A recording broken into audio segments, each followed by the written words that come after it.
Ocean of Love. Pops wasn't sure if the sweet old lady was crying because she was sad or because she was happy. The meeting had finished, and Pops and the team were talking to some of the people who had responded to the gospel: Muslims, Buddhists, Russian Orthodox, communists, and of course atheists, all wanting to know more about this Jesus who had died for them and risen from the dead. As soon as Pops saw an interpreter who was free, he grabbed him and pulled him over to where the old lady was sitting. Sometimes at the end of the meeting, getting an interpreter was a bit like playing British Bulldog. If you weren't quick enough, someone else would catch them, and then you would have to wait in a line until they were finished. Pops wasn't very good at waiting in line, but better at grabbing them. So the old lady told her story of when she was 16 years old and her younger brother 14.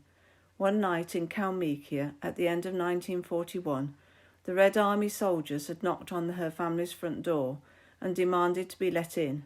You certainly didn't argue with the Red Army soldiers. "You have 20 minutes to pack a suitcase, then come with us," was the order from the soldiers. Then they were marched off to the railway, put on rail wagons and headed east into Siberia. Every day their wagon door would be opened and soldiers would check if any of the passengers were sick. The sick ones would be thrown out and left on the side of the rails. By this time the train was over the Urals and into Siberia. The temperature was well below freezing and many were falling ill, including our friend's young brother. She did her best to keep him warm and hide him from the soldiers, but one morning he was discovered, ripped from her arms and thrown into the snow. That was the last she saw of her young brother.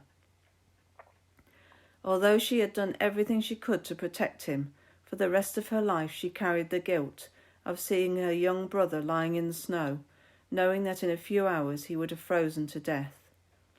The old lady finished her story and then said, "But tonight God's love has come into my heart and washed my guilt away. At last I am free."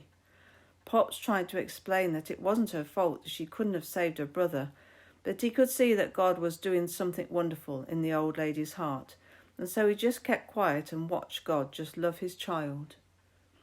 Later, Pops asked his Russian friends to explain the background of her story.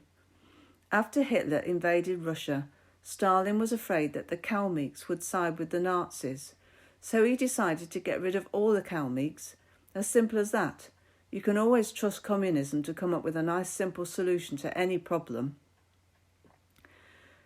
Stalin, 1981, said, "Death solves all problems. No man, no problem."